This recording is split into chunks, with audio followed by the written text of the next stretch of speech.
এবার ফিলিস্তিনের পাশে দাঁড়িয়েছে অস্ট্রেলিয়া। ফিলিস্তিনকে আনুষ্ঠানিক স্বীকৃতি দিবে দেশটি। এর আগে যুক্তরাজ্য, ফ্রান্স ও কানাডাও ফিলিস্তিনকে রাষ্ট্র হিসেবে স্বীকৃতি দেওয়ার ঘোষণা দিয়েছে। এতে আন্তর্জাতিক মহলে ভারী হবে ফিলিস্তিনের পাল্লা।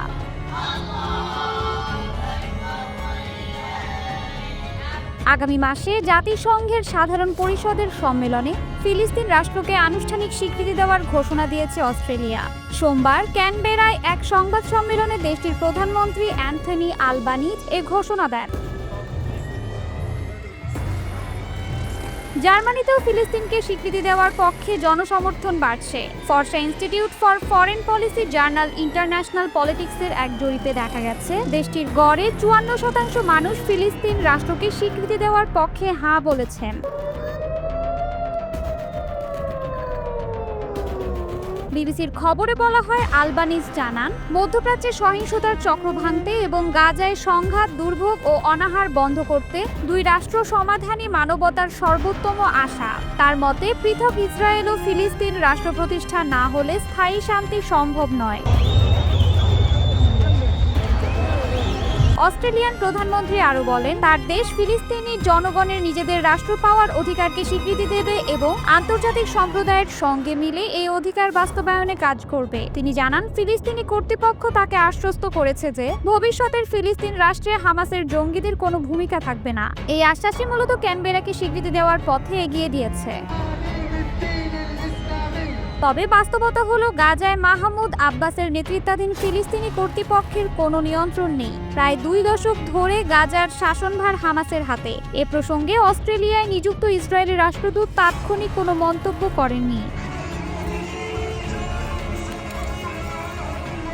অস্ট্রেলিয়ার ঘোষণার কয়েক ঘন্টা আগে ইসরায়েলের প্রধানমন্ত্রী বেনিয়ামিন নেতানিয়াহু ফিলিস্তিনকে স্বীকৃতি দেওয়ার আহ্বানকে তীব্র সমালোচনা করে বলেন, এতে শান্তি নয়, বরং নতুন যুদ্ধের সূত্রপাত হবে। ইউরোপের কয়েকটি দেশ ও অস্ট্রেলিয়ার পরিকল্পনাকে তিনি হতাশাজনক ও লজ্জাজনক বলে উল্লেখ করেন। বিশ্বজুড়ে মানবিক উদ্বেগ বাড়িয়ে তুলেছে গাজার পরিস্থিতি। ২ বছর ধরে ইসরায়েলের আগ্রাসনের মুখে ২০ লাখ গাজাবাসী চরম সংকটে রয়েছে। হামাসের সঙ্গে যুদ্ধবিরতি আলোচনা ভেস্তে যাওয়ার পর থেকেই দুই রাষ্ট্র সমাধান নিয়ে নতুন করে আন্তর্জাতিক তৎপরতা শুরু হয়েছে। আলবানিজ ইসরায়েল সরকারের সমালোচনা করে বলেন, দেশটি আন্তর্জাতিক আইন উপেক্ষা করছে এবং গাজায় পর্যাপ্ত ত্রাণ ঢুকতে দিচ্ছে না। তিনি মনে করেন, এই অবস্থার পরিবর্তনে এখনই রাজনৈতিক পদক্ষেপ নেওয়া প্রয়োজন।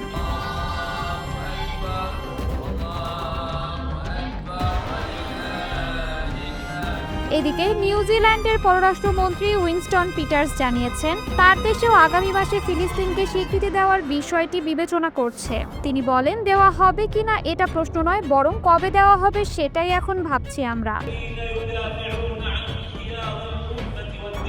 গাজার স্বাস্থ্য মন্ত্রণালয়ের সর্বশেষ তথ্যে জানা গেছে, গত ২৪ ঘন্টায় ইসরায়েলি হামলায় ৩৫ ত্রাণ প্রত্যাশী সহ ৬১ জন নিহত হয়েছেন। ক্ষুধায় এখন পর্যন্ত কমপক্ষে ১০০ শিশু মারা গেছে।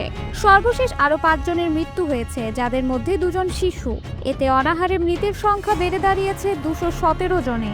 চলমান হামলায় নিহতের মোট সংখ্যা ৬১,৪৩০ এবং আহতের সংখ্যা ১,৫৩,২১৩ জন ছাড়িয়েছে।